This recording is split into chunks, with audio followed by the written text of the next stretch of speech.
I was the most respected matchmaker in Yangzhou. Lately, however, I'd hit a bottleneck in my career. All because the young lord was too difficult to match. Portraits of noble ladies were sent to his residence like flowing water, but none ever caught his eye. Just when I was about to lose hope, the young lord appeared in front of me.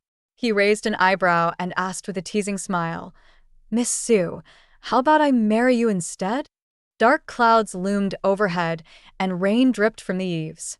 Then, out of the blue, the old matriarch of the Duke's household came to our door. My father and stepmother were startled and rushed forward to greet her. "Madam, what brings you here personally? Please come in and have some tea." The old lady gave them a cold glance. The maid behind her responded instead, "No need for tea. Madam is here to see Miss Sue." My father and stepmother turned red with embarrassment and awkwardly stepped aside, leaving me to lead the lady into the inner room. The Duke's family had been military heroes for generations, one of the most prestigious clans in all of Yangzhou. My father might be a minor official at the River Works office, but he wasn't even close in status. I dared not be careless. Kneeling properly, I brewed tea for her. Only when the fragrance of the tea had fully spread did the old lady finally speak. "You look a lot like Hussy." Hussy was my mother's name.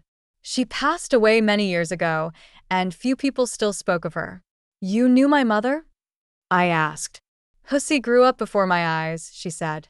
"She had a fiery personality. In Yangzhou, everyone called her a little pepper. It's a shame she defied her family just to marry your father. After that, I never saw her again." I was stunned. The mother I remembered had always been quiet and distant. Other than kneeling in the prayer room reciting scriptures, she had no interest in worldly matters. Even when she was gravely ill, she never stopped praying for me. "Please, Buddha, bless my daughter to grow up safely, to marry into the Liu family, and to live in peace and prosperity." Looking back now, she must have prayed to the wrong deity.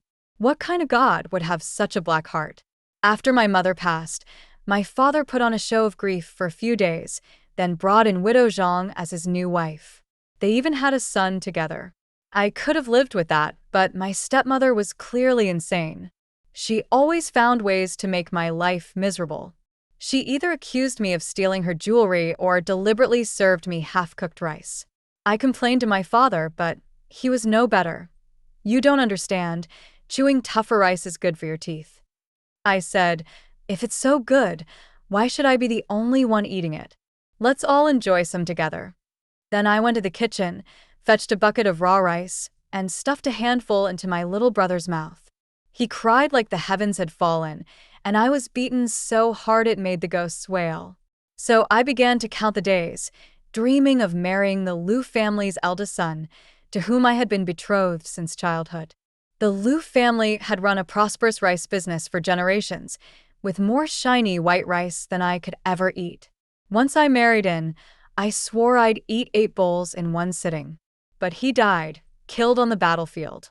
After that, with the engagement void, my stepmother dropped all pretense and threw me out of the Sue household.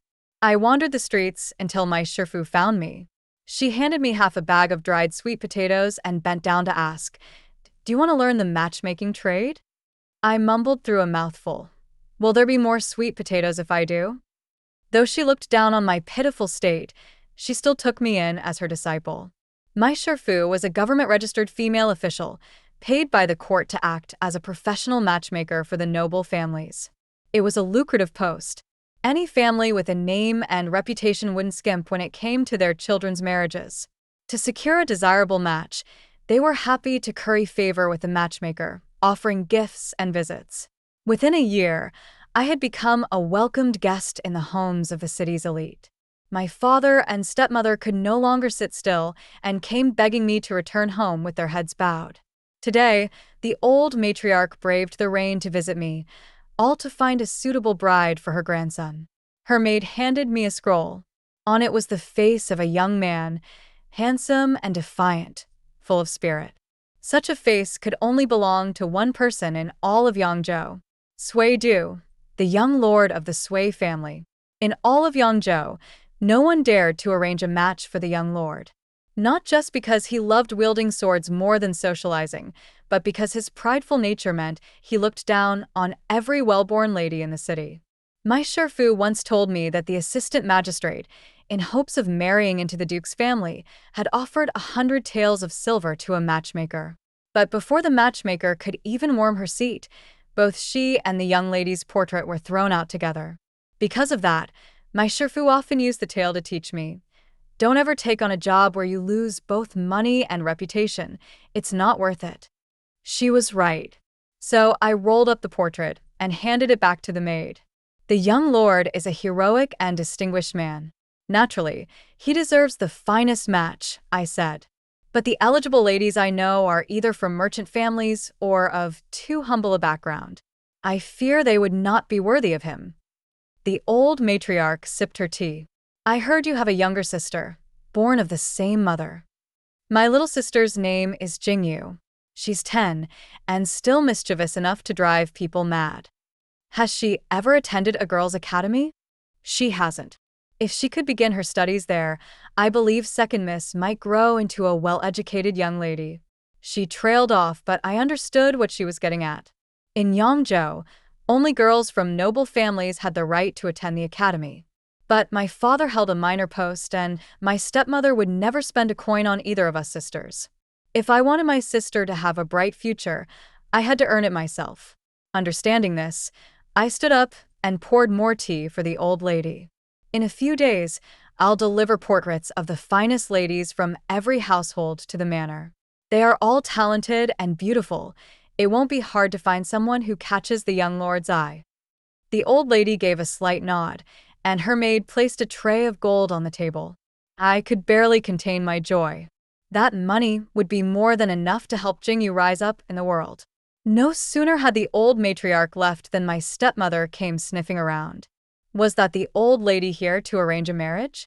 Her face was all smiles. The duke's family is so wealthy. They must have paid you handsomely. Your little brother is just about the right age for school, and we could really use that money.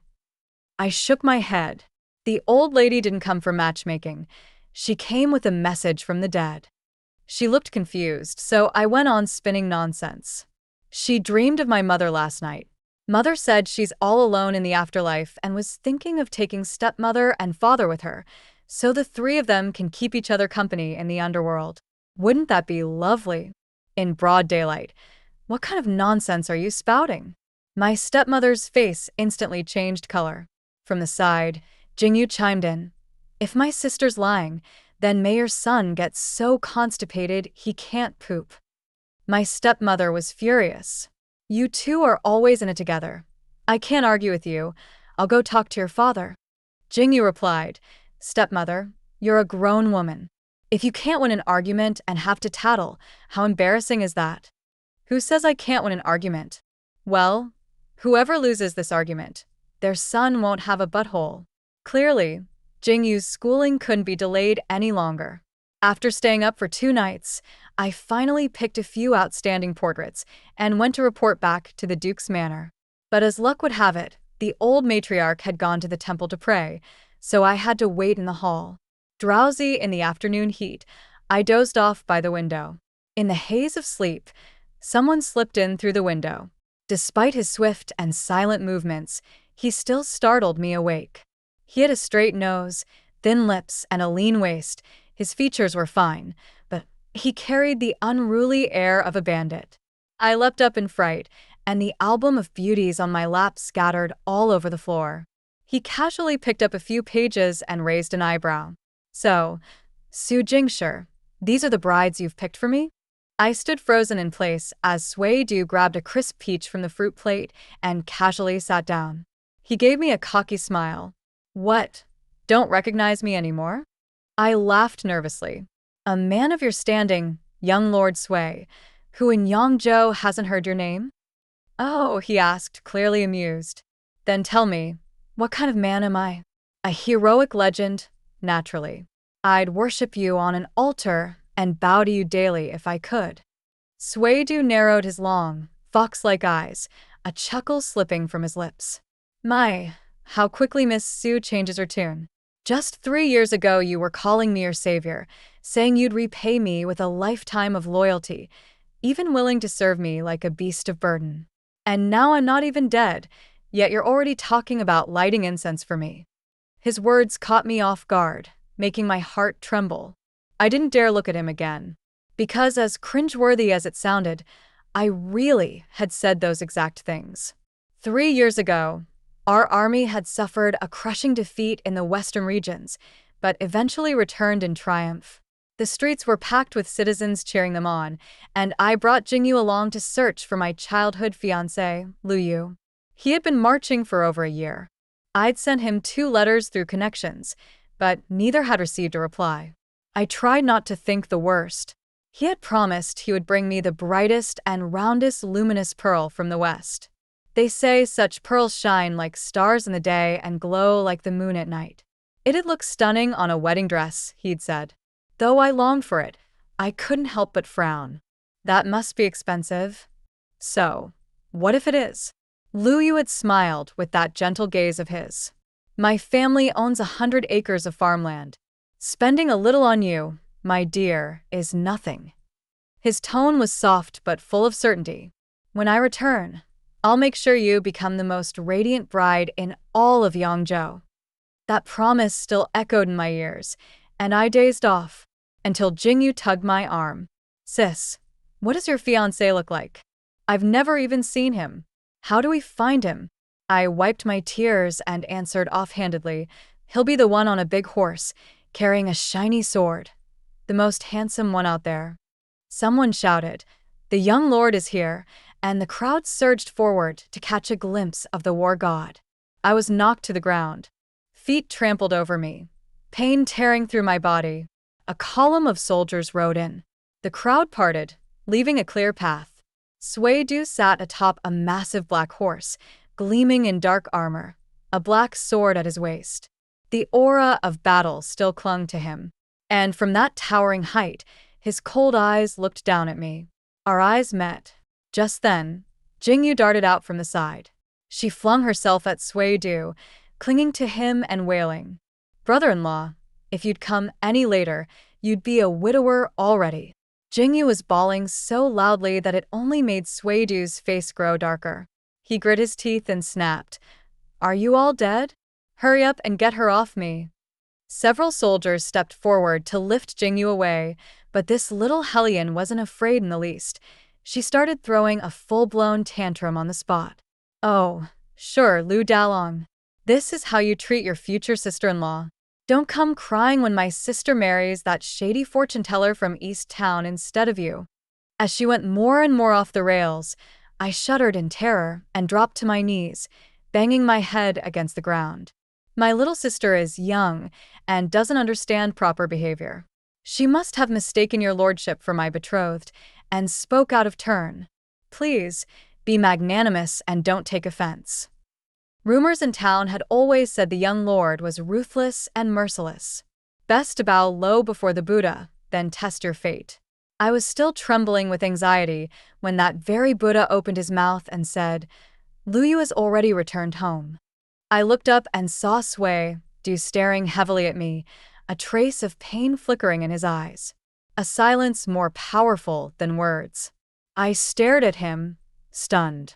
He's dead. Suitor was quiet for a long time. Then he turned to Deputy General Lin beside him and said, send a few sharp men to escort Miss Su home. Be careful with her. No mistakes. As soon as I got home, the Lu family sent a mourning notice. My stepmother wailed like the sky was falling. Such a good son-in-law. Gone just like that.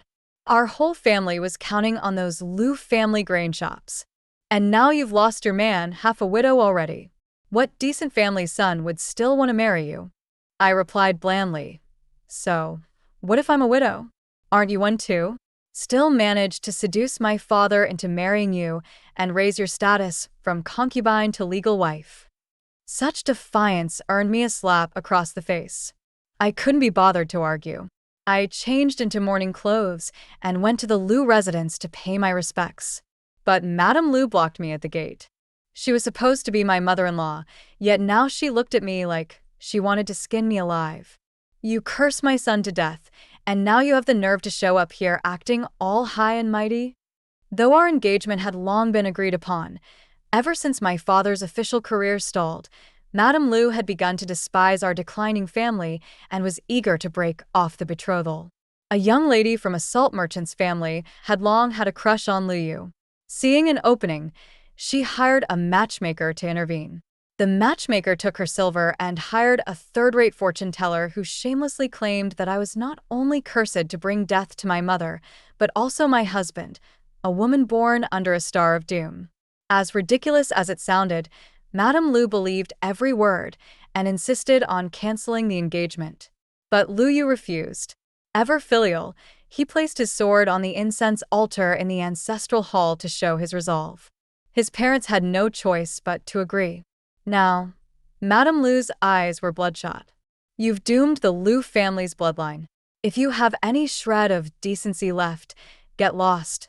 Don't let me see your face again. My throat tightened. I only want to see Lu Yu one last time. Light an incense for him. Bow my head. Must you make it so hard? Bow your head, she sneered. Then kneel here. Let's see how sincere you really are. Guests came one after another to pay respects, yet not a single person spoke up on my behalf. Just as I was caught in this humiliating standoff, Suitor rode in with his personal guards, reining his horse right in front of me. He stood there like a blood-stained blade, cold, sharp, and absolutely unchallengeable. As long as the Duke's house stands, no one dares make Miss Su kneel. With the young lord stepping in, Madame Lu had no choice but to swallow her anger. The morning hall was draped in white, the paper money pure and snowy. The flickering candlelight prayed for the departed to find peace, to be reborn in bliss. All around was silence, broken only by the fluttering of spirit flags, like Lu Yu himself whispering, telling me not to grieve. He used to say my smile could outshine the spring blossoms and autumn moon. Because of those words, I always greeted him with a bright smile. Partly because Lu Yu really was gentle and handsome, someone any woman would admire. But mostly, I knew that marrying him was the only way I could ever escape the Su household. Lu Yu always told me, as long as I'm here, you don't have to be afraid of anything. But Lu Yu, you never told me what to do if one day you weren't here anymore. As I stared at his spirit tablet, tears streaming down my face, Deputy General Lin choked out. General Lu was a true man. We were surrounded in a mountain hollow. No help from the heavens, no help from the earth. We'd even eaten the bark off the trees. Everyone was cursing their luck, but General Lu still smiled every day. He said his wife made mille-feuille pastries thinner than paper and softer than cotton. He swore he'd bring us to Yangzhou and let us all try them. Funny thing was, after hearing him talk about them so often, it started to feel like we'd eaten them ourselves. When hunger hit, we just thought of that and somehow we held on. But just as reinforcements arrived, his body went cold. Why couldn't he hold on a little longer? Just a little longer, and he could have come home, gotten married, and eaten those pastries.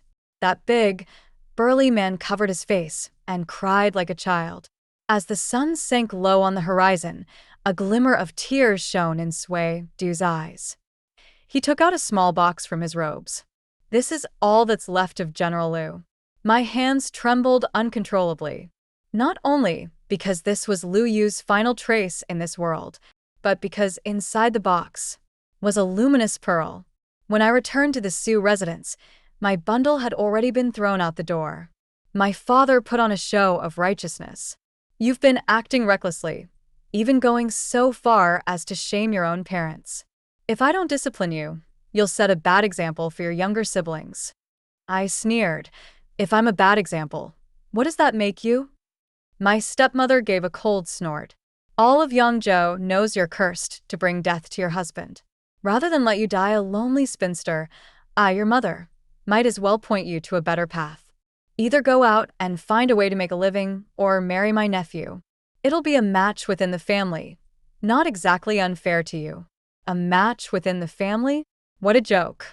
Her precious nephew was a half-wit who still wet the bed in his 20s. Jingyu came charging out with a broom in hand. You filthy cowards. Ganging up to bully my sister. Father was furious. Say one more word, and I'll throw you out too. Do it then. You think I care about living in this shitty house with people worse than dog crap? As the shouting match escalated, I quietly picked up my bundle and left. Yeah. You're not really leaving me behind, are you? Without you, cursing these bastards just isn't as fun anymore. I'll marry that idiot in your place. Just come back, okay? She cried and wailed behind me while I quickened my steps, wiping away tears with my sleeve. Jingyu was only a few days old when Mother died. Rather than say I raised her, it'd be more accurate to say we survived by clinging to each other. I couldn't rest easy leaving her behind. And neither would Mother, watching from heaven. After some thought, I decided to seek shelter with my maternal grandparents. Though we hadn't been in touch for years, surely they wouldn't leave me to die on the streets. That thought brought me some comfort. I walked 2 more miles and sat down to rest by a small stream. The water was cool and clear. I bent down to scoop some up when suddenly someone grabbed my wrist and pulled me into their arms. In broad daylight. What kind of lecher was this? I instinctively aimed a kick at his lower half, but the man was quick and blocked it with a swift knee. Miss Sue, I try to save you, and you repay me by trying to ruin my manhood? The sunlight was blinding. When I finally got a good look, I saw Suitor standing there, looking at me with a half smile. I reflexively took a step back. Your lordship, I believe there's been a misunderstanding. I wasn't trying to kill myself. I was just walking fast and wanted a sip of water. As I spoke, my gaze fell on the wrist he was still holding. Suitor quickly let go, coughing lightly as if trying to cover something up. Squatting by the stream, Deputy General Lin muttered under his breath. Hot-headed brat. Charging over like that. Anyone would have thought his wife fell into the water. Once I explained everything, Suitor gave me a dose of reality. As far as I know, after your grandfather passed, the household was managed by your granduncle. But your granduncle was reassigned to the capital last year. The whole family moved with him. All that's left in Yangzhou is an empty house. So I really had nowhere to go. I sighed heavily, debating whether to stay at a nunnery, when Suitor asked, why not come to my residence? He continued on his own. My grandmother is away at Mount Juhua to offer incense. Other than me, it's just Deputy General Lin and a few trusted men. If you move in, you won't feel restricted. Thank you for the generous offer, your lordship, but Suitor's sharp gaze fell on me. What's the concern? I hesitated. A widow's doorstep is always filled with gossip. You are engaged, but never wed. That doesn't make you a widow. Well, even so, Deputy General Lin cut in. Sister-in-law, don't turn him down. Luyu was our comrade in arms. We'd never stand by and let you end up out on the streets. But, do you have a better option? I stayed silent, lowering my head. Suitor took the bundle from my hands, leaving no room for argument. Come back with me. I won't let you be mistreated. And just like that, I found myself living in the Duke's manor, completely muddle-headed. Though we shared the same roof, I barely saw Suitor. It made sense. The manor had 7 courtyards and was grand enough to get lost in. Running into him, by chance, wasn't likely. But one night, the young lord knocked on my door. Still half asleep, I threw on a thin robe and stepped outside. The moonlight was soft, bathing the courtyard in a dreamy glow. Suitor glanced at my loose hair, then quickly looked away, his gaze deep and unreadable. His voice was a little hoarse. I saw your light was still on. Thought you might be awake. He pressed his lips together, as if weighed by something. Just now I saw you sitting in the pavilion, sewing a sachet. That kind of fine work is bad for your eyes. Next time, leave it to the maids. Though puzzled he would care about such a trivial matter, I smiled and explained. It's not a sachet, it's a herbal pouch. The weather's getting hotter and there are more mosquitoes. I saw how hard you all train, so I dried some mugwort and wormwood to make pouches you can carry. It should help with the bites. His expression softened gradually. You made them for me? Of course. You saved my life. I'm willing to do anything to repay your kindness, even if it means being your ox or horse. I returned to my room and brought out a bamboo basket, presenting it proudly. But the young lord's smile faded, and his eyes grew dark. How many did you make? About 20 or so. One for you, one for Deputy Lin, one for General Li, one for General Wang, and one for Brother Yang. He cut me off. Don't give them to the others. Why not? They're allergic to mugwort. Break out in hives. Oh. I clicked my tongue in disappointment. They all look so tough, but they're more delicate than I thought. Suitor rubbed his chin and gave a meaningful smile. They're a handful. Just give all the sachets to me. I'll switch them out and wear them myself. It had been a long time since I'd set foot in the kitchen, and while rendering oil, I nearly scalded my hand. The maid scolded me, half playfully. Miss, if you hurt yourself, the young lord will be heartbroken. My face flushed instantly. Don't be ridiculous. The young lord is only looking after me out of respect for Lu Yu. That little maid might be young, but she was sharp as a tack. Our duke's residence owns plenty of empty houses in Yangzhou. If it were just to repay a debt, why go through the trouble of bringing you to live here? If he had no intentions, why go to such lengths? I didn't respond because it was absurd. Suitor was born into privilege, his roots deep in wealth and status, destined to soar in the skies. I was a seed buried in the mud. Even if I bloomed, I would fall back into the mire. He was born noble. I was born hard. We were fundamentally different. Two people from opposite worlds. There could never be anything between us. That evening, while wandering the courtyard, I ran into Deputy General Lin and the house physician, Dr. Zhao. Concerned, I asked, Dr. Zhao, what brings you here? Who's sick? Deputy Lin let out a sigh. This morning during close combat training, the young lord accidentally struck General Li in the ribs. It was a serious hit. But he was wearing armor, wasn't he? How did it get that bad? Regular soldiers only wear partial armor. It doesn't protect much. The young lord didn't say anything, but I can tell he feels awful about it. Deputy Lin scratched his head. I'm a rough man, not good with words. Miss Sue, could you try and persuade the young lord, at least get him to eat? The dishes on the table were untouched. The young lord stood with his back to the window, the sunset outside casting crimson shadows. Bathed in that fading light, he seemed lost in thought. By the time he noticed me, I had nearly finished half the rice in his bowl. Suitor gave a lopsided smile. What sort of rat sneaks into my bowl for a bite? His sudden comment caught me so off guard that I choked and couldn't breathe.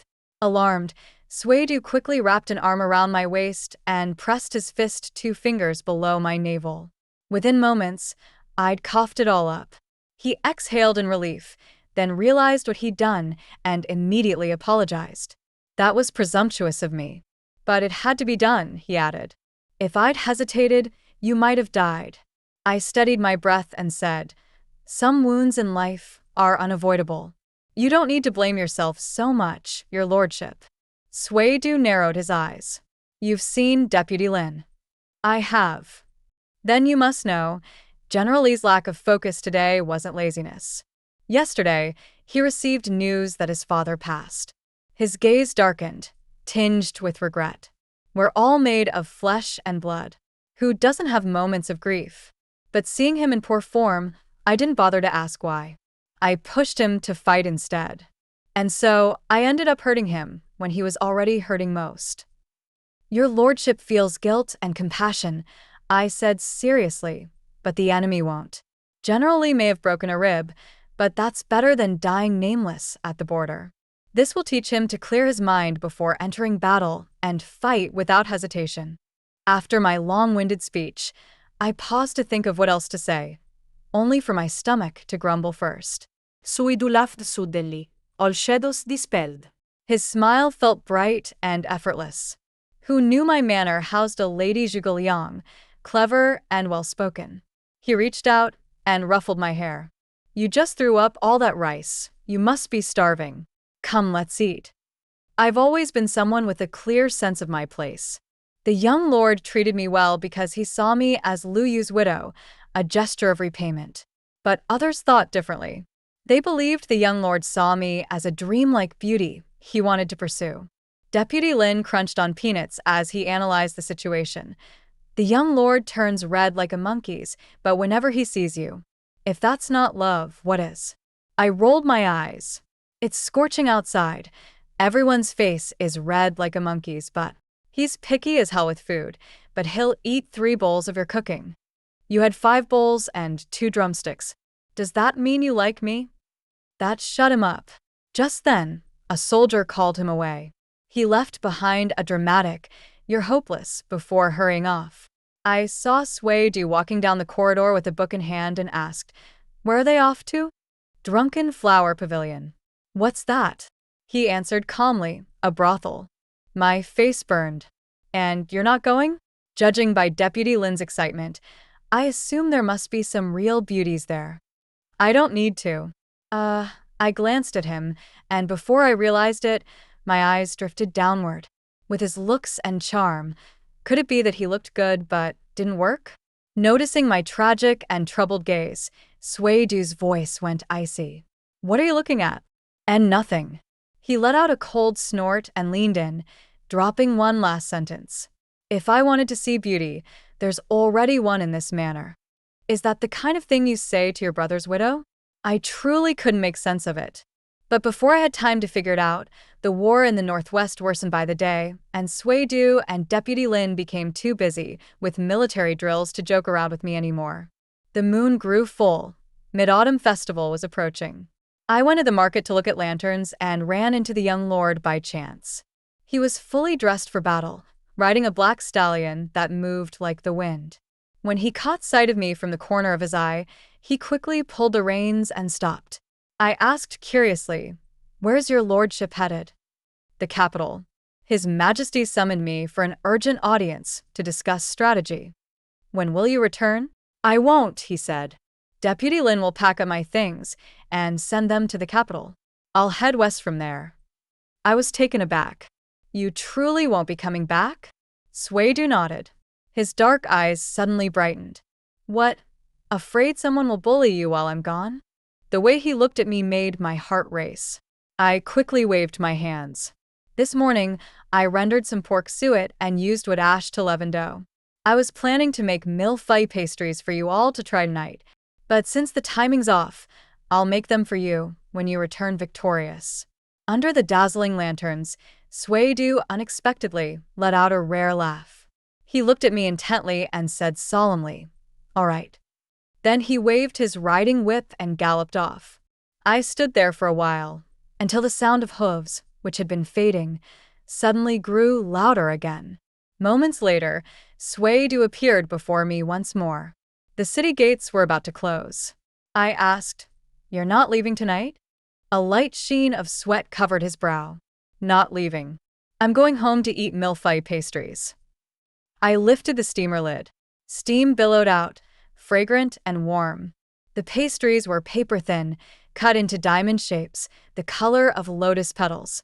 The tops were sprinkled with dried grapes and candied kumquat, sweet but not cloying. Deputy Lin stuffed his mouth full and shouted that they were delicious, reaching for more, only to have Suitor slap his hand with chopsticks. "Leave one for General Liu." The once boisterous atmosphere fell silent in an instant. My nose tingled, and I quickly turned my back to them, letting the tears fall freely. After a long pause, Suitor finally said, "We've wronged you. First, for losing your betrothed. Second, because peace is still far away." He had trained since youth to wield a sword but failed to protect his sworn brother, failed to bring peace to the world. His quiet sobs came in waves, and they tugged at my chest. I wiped my tears. Dalong passed the local civil exam at 13. His teacher called him a prodigy and said he was destined to succeed in the imperial exams. But he gave it all up for the battlefield, cutting off his path to courtly life. Why shouldn't a man wield a saber and reclaim the lost lands of our nation? Let his name join the heroes in the Hall of Fame. Who says a scholar can't become a marquis? That was the last thing he ever said to me before he left for the army. I wiped my eyes dry and looked at Suitor. "But what I want to say to you, your lordship, is this. May you wield your sword not for glory, but to cut down chaos." Please, for me, for Lu Yu, for the countless people of this land, protect yourself and carve a path through the storm. Though Suitor told me to stay and rest at the manor, I left not long after he departed. 3 years flew by. Now he was back, settling scores. You were quick about it, huh? I'd barely stepped out the gates, and you vanished without a trace. I fumbled for words. I just wanted to explore a little, find a way to make a living. It's not a big deal. But I was lucky, met a good teacher. She was a matchmaker, but not one of those shady street-side quacks. She taught me some real skills. So, in a way, I turned bad luck into good. I tried to save face, but Suitor narrowed his eyes. If your mentor hadn't been a registered official of the court and had been one of those shady quacks, I would have had you tossed into a sack and carried straight back to the Duke's residence. You knew where I was all this time? He didn't answer. Instead, he brushed aside the loose strands of hair on my forehead and leaned in to take a closer look. No scarring. That jade dew ointment really did work. His sudden closeness flustered me. So, it was you who sent the medicine. Back when I'd only been learning the trade for 6 months, Chief Zhang had asked me to find a match for his son. Don't be fooled by the chief's rough exterior. His son was skinny as a bamboo stalk, always buried in books and chess games, couldn't even lift a basket of eggs. I tried and tried, but no one wanted to marry into that family. Until one day, the girl next door, Tiger Girl, took a liking to Bamboo Zhang. Seeing hope, I earnestly persuaded her. Tiger Girl, I'm telling you this from the heart. They say like father, like son. Look at the chief. His wife's been gone over 10 years, and he never remarried. What does that tell you? The Zhangs are loyal lovers. Marry into that house, and you'll live a life of bliss. Tiger Girl was convinced, but Bamboo Zhang wasn't. She got so mad she smashed up the Zhang's house and hit me with a brick in the process. The next morning, I found a bottle of jade dew ointment on my doorstep. It was a miracle scar remedy, worth a fortune. I thought it was from my mentor, but now it seems it came from the Duke's residence. Suitor said, "Since you wanted to go out and make your way, I did my best to protect you from afar." If I still didn't understand his feelings now, I'd have to be a fool. But after 3 years of matchmaking, I'd come to understand. Love, in this world, is nothing more than an exchange of value. You have status, I have wealth. You want beauty, I offer titles.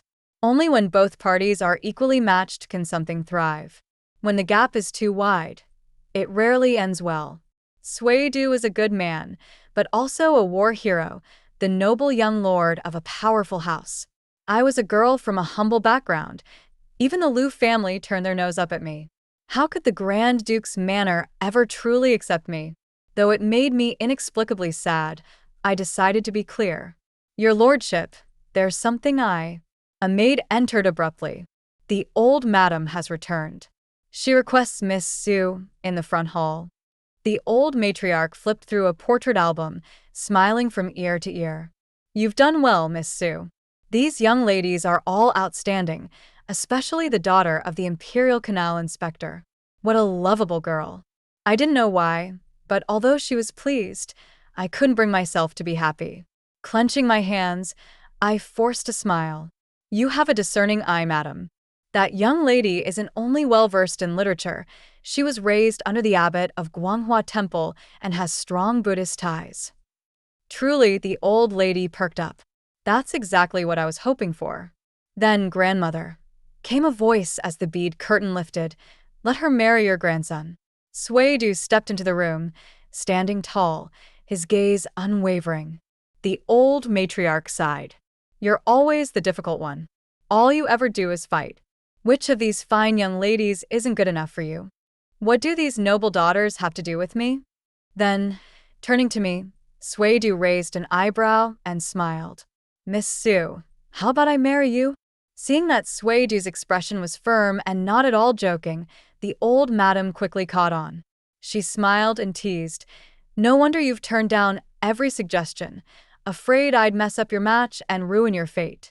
It's good to have your own mind, but you still need to ask what Miss Su thinks. The room fell silent for a moment.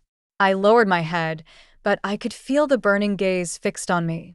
My heart was in chaos, and just as I was hesitating, the old madam gave a knowing smile.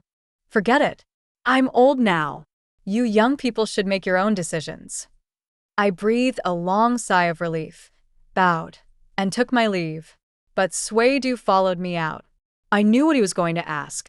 I lowered my eyes and, to my surprise, my voice trembled slightly. A toad shouldn't dream of swans. It's not a match. Please don't make things harder for me, your lordship. Says who? The world is what it is. No one needs to say it out loud. He clenched his jaw, his eyes flashing with a flicker of fury. Su Jingshi, you really are a coward. The world is the way it is, and I refuse to go along with it. These days, even Jingyu could tell something was off with me. While scratching her head mid-game with Zhang Magan, she casually chatted with me. Jia, did someone beat you up? Why's your face so sour? I knocked on the table. Why are you yapping? Just play your game. Seeing me get angry, Jingyu shrank back a little and even fake cried a bit. As we left the Zhang household, a sudden downpour started. We'd only walked a few steps when Zhang Magan came running after us with umbrellas. Looking a little shy, he said, "Let me walk you both home." He'd been helping teach Jingyu how to play Go since hearing she'd be attending the girls' academy. He was honestly a decent guy. Thinking of that, I pulled out a small pouch of silver and pressed it into his hand. A small token. Please accept it, Brother Zhang. Zhang Magan blushed so hard it looked like he might bleed, and suddenly grabbed my hand. I don't want silver. I want to marry you. The reason I turned down Tiger Girl is because I fell for you at first sight. There's no room in my heart for anyone else. I was thoroughly embarrassed. Please let go. But he got stubborn. Even if I die, I won't. Just as things were at a standstill, I suddenly saw Sway-do. He came striding through the rain, face like thunder. With one sharp motion, he pulled me behind him. Zhang Magan was flustered, about to bow and greet him when Sway-do drew his sword and held it to the man's neck, drawing a bead of blood. You said even if you die, you won't let go? A chilling smirk played on Sway-do's lips. Then allow me to help you keep that promise. The farce ended with Zhang Magan fainting from fright. Jingyu was starry-eyed with admiration. The young lord is so impressive. Forget the girls' academy. I'm following you from now on. If you run around after outsiders, your sister's going to get mad. Who said the young lord's an outsider? He's clearly my sister's insider. Sway-do handed her a silver note with a mischievous smile. In that case, can I borrow your sister for a while? We're all family, no need to be polite. If you borrow her, don't bother returning her. With that, Jingyu bolted like the wind, leaving only dust behind. Sway-do crossed his arms, hand resting on his sword, and raised a brow at me. It was still raining. Beneath the bridge, a little covered boat drifted across the rippling water. Only I knew, my heart was like that water, stirred and unable to settle. I thought he'd bring up Zhang Magan, but instead he said, "Miss Su, could you make some mille-feuille pastries for me?" I nodded, then suddenly asked, "Where's Deputy Lin been lately? I haven't seen him since the last campaign. He's gone back to his hometown in Jinling." Sway-do's gaze dimmed. The pastries are a gift for him. I see, I murmured. Deputy Lin had a sweet tooth. I'd have to make sure they were extra sugary. Not long after Sway-do left for Jinling, Zhang Magan came to find me. He said, "Miss Su, the young lord could never marry you. His family is powerful and noble. At most, he could raise you as a concubine. But once he marries the daughter of the loyal and brave Marquis of Jinling, how will you face yourself then?" Seeing the color drain from my face, he added, "My father personally heard the prefect say that the loyal and brave Marquis family and the Duke's household had arranged a childhood betrothal years ago. The only reason they haven't married is because the young lord's been off at war. Now that the great battle is won and peace is returned, the young lord left for Jinling days ago to become the Marquis' son-in-law. If he was already promised, then why did the old madam have me selecting potential brides?" "Please," he scoffed. Even the sons of kings marry proper wives and still want beautiful concubines on the side. It's just how things are. He spoke logically. I didn't argue. Instead, I smiled sweetly and offered my blessing. May the young lord and the marquis daughter bear 108 children. But Jean Magan, that lunatic, insisted I was heartbroken because I liked Suitor. Then he added, "Don't be sad, Miss Sue. Even if the young lord doesn't want you, I do." Maybe he had eye problems too. Who looked sad? I was clearly grinning from ear to ear. I had been racking my brain on how to reject the young lord. Now the problem solved itself. I couldn't be bothered with him and turned to leave, but as I walked away, Jingyu suddenly tugged on my sleeve. She looked dazed. "Jia, why are you crying?" Only then did I realize I was crying. I wiped my face and asked her back, "Why are you crying?" "I cry when you cry." "I'm not crying." "Then I'm not crying either." We returned to the Sioux residence just before dusk. Our red-rimmed eyes caught my stepmother's attention. She approached with a smug smile. "Look at you, crying tears of joy. Clearly you've already heard the news. Chief Zhang just sent over 2 boxes of betrothal gifts. He says his only son has taken a liking to you and wants to marry you. Your father agrees. The Zhangs may be ordinary, but at least they work for the court. It wouldn't be a disgrace." Zhang Magan was cunning. When persuasion didn't work, he tried pressure. My head buzzed. I shouted, "Return the gifts." "I won't marry him." Father smashed a teacup in rage. A woman's marriage depends on her parents. Just because you went out matchmaking for a few days, don't think you can make your own decisions. You were born under a cursed star, already rejected once. Having someone willing to take you is already a blessing. Why are you still acting high and mighty? I gave a cold laugh. If I'm truly cursed, how are you all still alive? Jingyu chimed in. You'd all be oozing pus, bleeding from the eyes, and rotting from the inside out. Stepmother lunged to strike her, but I slapped her first. The veins at my temple throbbed. "Touch her again, and I'll kill your son." That scared her. She had me locked in my room. Late into the night, I sat amid the chaos, staring at the moon through a tiny window. I thought of Mother, of Lu Yu, and how I should have just finished that pig's trotter before running into Zhang Magan. And somehow I foolishly thought of Suitor. When I first lived at the Duke's manor, I couldn't sleep. Every time I closed my eyes, I'd see Lu Yu covered in blood, flickering like a shadow lantern. The long nights were unbearable, so I'd sit under the corridor eaves in a daze. That's when Suitor appeared. He laughed recklessly. "So, I'm not the only one bored to death." He pulled me up to the rooftop, where we lay drinking wine under the moon. He hummed a lullaby like he was singing to a child. "Morning flows the river east. By dusk the sun must fall.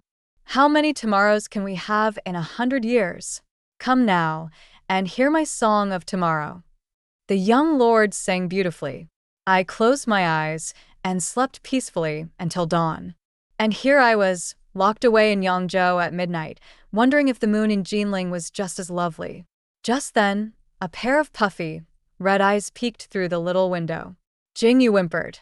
"Jia, it's my fault. You had a good life out there. If not for me, you wouldn't have come home and gotten trapped." "Don't cry, Jingyu." I spoke softly to comfort her. "Remember, you are my hope." That midnight, the Sioux residence caught fire. It wasn't until dawn that the flames were put out. My stepmother had just sighed in relief when constables from the magistrate's office arrived to take her away. The sun was high, and the sound of the grievance drum echoed. Magistrate Liang sat high in court. "Why, isn't this Miss Sue? You've nearly beaten my drum to pieces. What grievance do you bring today?" I accused my stepmother Zhang of using the fire as a cover to steal 10 gold ingots from my room. I also accused my father, Su Ping, of favoring his wife and discarding his daughter. He drove me from the house 3 years ago. Such a man is unfit to hold office. Magistrate Liang stroked his beard. Our dynasty honors filial piety. A father is above all. False accusations against him warrant immediate punishment. Miss Sue, if you lack evidence, you'll be punished. I have evidence. The gold ingots were found inside a jewelry box belonging to Madame Yang. Everyone in the Su household can testify. I knelt and added, the money itself is small, but these ingots were a personal gift from the old madam of the Duke's manor. They hold great meaning. I doubt the old madam would want her gift stolen by a petty thief. Please, sir, grant justice to me and to the Duke's household. Petty theft wasn't rare in court, but without invoking the Duke's name, no one would care. Sure enough, Magistrate Liang startled. Did you say the gold came from the Duke's household? If it was found in Madame Yang's box, then her guilt is likely. My stepmother rushed to defend herself. Your Honor, please see the truth. The fire started at midnight. I had no chance to steal anything. Can anyone prove you never entered Miss Sue's room from midnight to dawn? I only went to help with the fire. Her room burned the most. I had to go in. So, no witnesses? But I had no motive. If you weren't desperate, why were you so eager to marry me off to Zhang Magan? I added, Your Honor, my grandmother hasn't even been dead a full year. What? Then Madame Yang not only committed theft but also disrespected mourning customs. She must be punished. Stepmother spat blood in fury. Why would you slander me in court? My father shouted. Su Jingshi, it's not too late to stop. Don't make this a fight to the death. But I didn't plan to let him off either. Your Honor, I also accuse my father, Su Ping. Magistrate Liang hesitated. Su Ping was different from Yang. He still held an official title, however minor, and had no direct tie to the stolen gold. If he ruled too harshly, it could cost him politically. He rolled his eyes and said, It's just family stuff. No real hatred between kin. Let's not get too carried. That was when Suitor appeared. Magistrate Liang nearly fell off his seat in fright. Young lord, what a surprise. What brings you here? Suitor stood tall and cold, eyes like ice. Not a surprise, he said. I'm here to testify for Miss Su. The moment those words left Suitor's lips, the entire court fell into stunned silence. Magistrate Liang was startled. Your lordship, do you know the details of this case?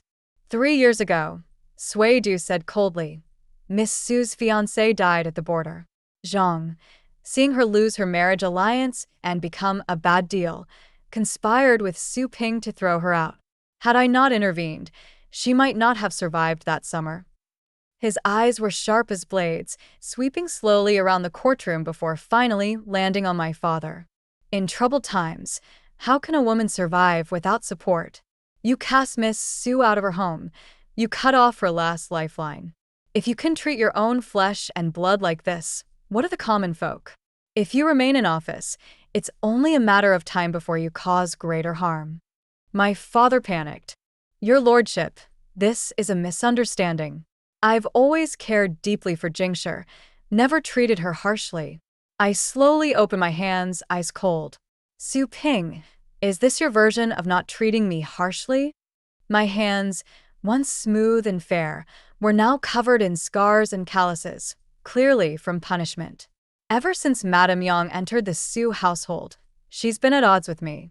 After giving birth to a son, she became even more arrogant. To make sure her child would have my father's sole affection, she constantly framed me for stealing jewelry. And Su Ping, he beat and scolded me at the slightest provocation. Suitor's expression darkened, his eyes filled with quiet rage. Magistrate Liang, the facts are clear. Don't let the Duke's household down. The magistrate broke into a cold sweat, quickly nodding. Yes, yes, of course. He nearly dropped the gavel in his haste. Zhang has committed grand theft, 50 lashes, carried out immediately. Su Ping has abused his daughter and failed in virtue. He is to be imprisoned and removed from his post. My stepmother let out a blood-curdling scream and fainted on the spot. My father turned to glare at me, his eyes full of venom. I regret ever having you. I smiled sweetly. Oh, do you? Well, that's your karma, isn't it? Outside the almond, Jingyu threw her arms around me and burst into tears. Yes. We finally crushed those 2 old bastards. There, I gently soothed her as tears welled in my own eyes. I told you, you could do it. Last night, I passed 10 gold ingots through the window to Jingyu, instructing her to slip them into my stepmother's jewelry box during the chaos, then report the theft to the authorities. After she left, I lit the drapes. The flames spread fast, painting the night sky red. The servants of the Su family dragged me out of the burning room. When I saw the sky again, I knew I was finally free. Just as I finished wiping my tears, Sui-do appeared beside me. He smiled gently. Good thing I returned early, otherwise I wouldn't have made it in time to testify. For some reason, his words sparked a strange fire inside me. So many temptations in Jinling, and yet you still made time to come back. Impressive. Suis-du looked confused. Did I do something wrong? I turned my face away with great dignity and walked off. Behind me, Jingyu shouted, "You keep pestering my sister, and I'll cut your—" She made scissors with her fingers. You know. After that whole mess, I clearly couldn't stay at the Su residence anymore. I borrowed an ox cart, loaded it with everything valuable, and headed to my teacher's house. She was supposed to be wandering the northern coast, but was instead sunbathing in the courtyard. Master, aren't you supposed to be traveling in Beihai? Why are you back? I ran out of money. Seeing the cart stuffed with bundles, she beamed. What a filial disciple. You heard I came home and brought all these gifts to greet me. I gave a sheepish smile. If I told you I came here to stay, would you take me in? She pointed at Jingyu. There's only one bed in this house. If she stays, you go. If you stay, she goes. That night, I lay on the rooftop staring at the moon. 3 bowls of wine in, I was definitely tipsy. Because I saw Sui-do. His eyes glimmered, graceful as ever, yet utterly infuriating. He snatched the wine cup from my hand and started interrogating me about why I was so upset. The more he asked, the angrier I got. I tried to shove him away hard, but the young lord was too strong. I couldn't budge him at all, and instead stumbled backward. He caught me easily and pulled me into his lap. His scent mixed with wine and something warm, dangerously close. My ears burned red. I squirmed to sit up, but his breath brushed my neck, sending my thoughts into chaos. Why you let go of me first? Sui-do chuckled softly. Su, if you don't tell me why you're angry, how can I possibly let go? Then he lowered his head and kissed the corner of my eye. He kissed me with practiced care from my brow downward, slow and steady. When he was just about to reach my lips, I couldn't hold back the tears. Don't, you're filthy. I choked. Why don't you go kiss the Marquis daughter? Why kiss me? Sui-do looked baffled. Marquis daughter? I sobbed, breathless. Don't pretend. Zhang Magan told me everything, about how the Duke's household and the loyal and brave Marquis arranged a childhood betrothal. That's why you went to Jinling, to see your future wife. He paused, then his eyes curved in amusement. Shoshu, let me explain. Yes, the 2 families had exchanged betrothal tokens years ago. But 10 years ago, Duke Jingwu died on the battlefield, leaving only widows and orphans behind. The Marquis family, seeing their fall from grace, had dropped all talk of the engagement. Both sides had silently agreed the match was off. But now, with Sui-do's rising military fame and growing favor from the emperor, the Marquis family wanted to rekindle the old bond. Sui-do had refused. He had gone to Jinling solely to return the betrothal token. I see, I murmured, my face burning. I dared not look at him. I wrongly blamed you. Shoshu. He said my name so softly, like a promise. In this moment, do you still think that is what matters? Before I could respond, my teacher and Jingyu popped out of the house. Ahem, we're going for a walk in the mountains. Probably a good 2 or 3 hours. Take your time, no rush. 3 months later, I married Sui-do. But I was still working as a matchmaker. When I was younger, I'd thought Liu Yu was the one I could rely on forever. But one unrecorded war took his life and shattered my hopes. The world is unpredictable. Relying on others will always lead to dead ends. Your strongest support must come from yourself. Jingyu, ever unfiltered, grumbled, "If you still have to go out and earn money after getting married, what's the point? You should have just stayed single and used that money to fool around with a bunch of men." I froze for a moment, then thought she kind of had a point. Just then, Suedu returned from the barracks, arriving in time to hear this brilliant insight. He sipped his tea slowly.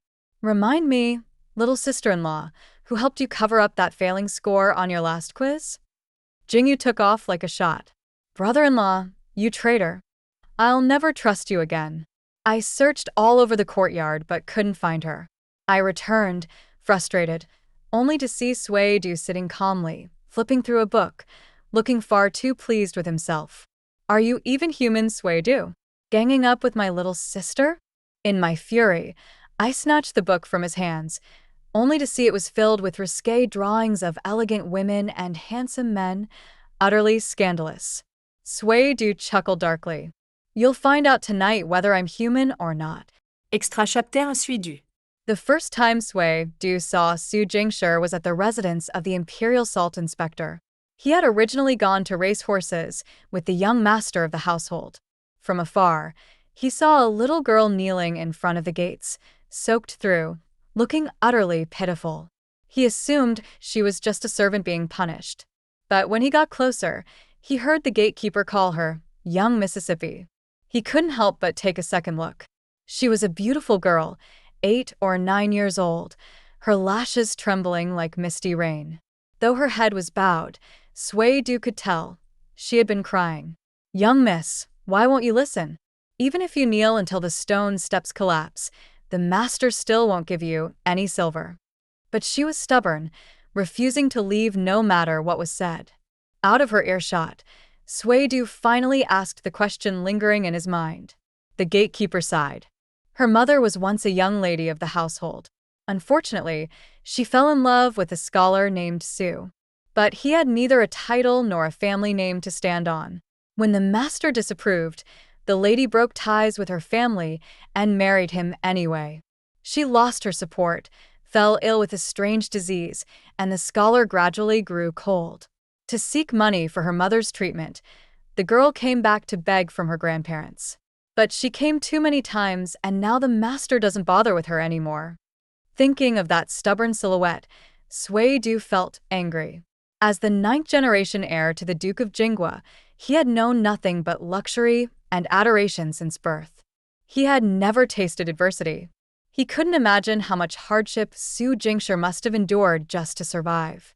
Then the sky began to rain again, and he didn't want her to keep kneeling.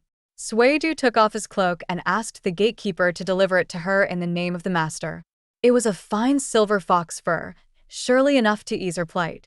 But not long after, Su Jingshi's mother still passed away. Suedu grew worried. She was all alone in the world. What would happen to her now? A month later, word came to Yangzhou that Duke Jingwa had died in battle. The loyal and brave Marquis household, the one he had been betrothed to, was the first to cut ties. After that came wave after wave of cold reality. Suedu knelt in the morning hall and noticed for the first time that his once sturdy grandmother's back was bent, her hair silvered. He suddenly didn't want to drift aimlessly anymore. He found one of his father's former officers and, with earnest words, secured a place for himself in the military. What followed was endless rounds of training. Torn muscles, broken bones, sleepless nights, they became routine. But Suedu didn't mind. The barbarians kept invading the southern borders. He wanted to become a general, to bathe his blade in enemy blood and honor his father's soul. Slowly, he stopped thinking about Su Jingshi. On one trip back to the capital, he rescued a young scholar en route to take the civil exam. His name was Lu Yu. He too was from Yangzhou. Grateful beyond words, Lu Yu even declared he would abandon the pen for the sword. Suedu scoffed at the idea, thinking it a joke. Lu Yu looked too delicate for war. But Lu Yu proved everyone wrong. He excelled not only in military theory but also in swordsmanship, eventually becoming a trusted scholar general at Suedu's side. As Deputy Lin once said, Lu Yu had no flaws, except one. He loved to brag about his fiancée. Everyone in camp knew about Lu Yu's virtuous fiancée. She made his bedding, his armor padding, even his sachets. Deputy Lin would grumble. With how much he brags, I bet she's not even that pretty. Most soldiers ran around shirtless, so it was obvious he was just jealous. On the day they set out for battle, Sui Du finally saw the famed fiancé in person. Deputy Lin whispered, "Damn, Lu Yu really scored. That girl's beautiful." Sui Du said nothing. He watched silently as she, with slightly reddened eyes, took Lu Yu's hand and told him to return home safe. So, Su Jingshi was no longer alone in the world. Sui Du was happy for her, but sad for himself. As the army marched further north and the weather grew colder, he developed a persistent cough. Lu Yu, ever thoughtful, brought him a set of armor lined with rabbit fur. "My fiancé made an extra set. If you don't mind, your lordship, please wear it." He took it with a calm face, but his heart trembled. He knew it was because of Lu Yu, but it still made his heart flutter. Sui Du thought, "I'll bury this feeling deep forever." Because Su Jingshi and Lu Yu were both good people, and he couldn't bear to bring them pain. Later, they were trapped in a mountain pass, ammunition spent, rations gone. They were down to eating bark. But Lu Yu remained optimistic. "Hold on a little longer. When we return to Yangzhou, I'll have my fiancé make everyone millefeuille pastries." But Lu Yu never made it to the pastries. He starved to death one night, clutching a luminous pearl in his hand. On the way home, Sui Du discovered a piece of sugar candy sewn into the lining of his armor. He unwrapped it and popped it into his mouth. And as he chewed, he cried. He murmured, "Will General Lu still go hungry in heaven?" For Lu Yu's sake, Sui Du vowed to take good care of Su Jingshi. So he helped her out of trouble at the Lu residence, took her into the Duke's manor, worried about her eyesight when she embroidered sachets, and did everything he could to make her smile. Sui Du thought he'd hidden his feelings well, but everyone in the Duke's manor saw it. Except Su Jingshi. That silly girl, pure-hearted as ever, even made him a mosquito-repellent sachet. It was meant for everyone, but with a little trickery, he made sure only he got one. Deputy Lin said, "The young lord's totally fallen." Had he? Maybe. But he was willing to fall. Willingly and completely. When war broke out again in the northwest, word came to return to the capital. Sui Du ran across half of Yangzhou and finally found her at the lantern market.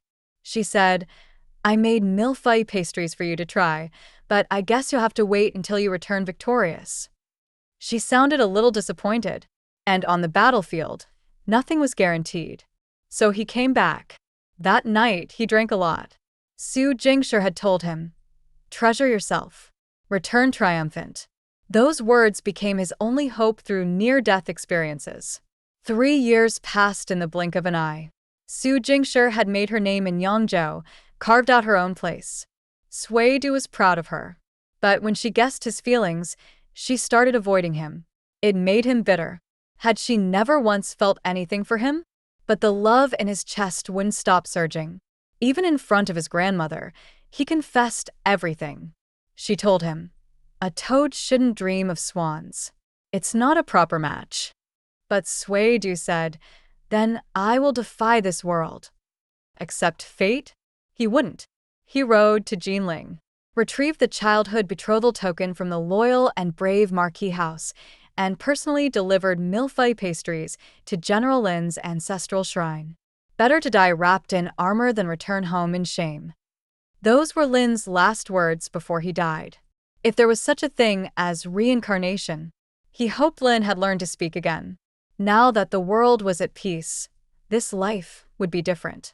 After he returned from Jinling, Su Jingshi started acting strange.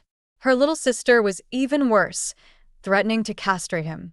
But when Su Jingshi choked out, "Go kiss the Marquis daughter if you want. Why are you kissing me?"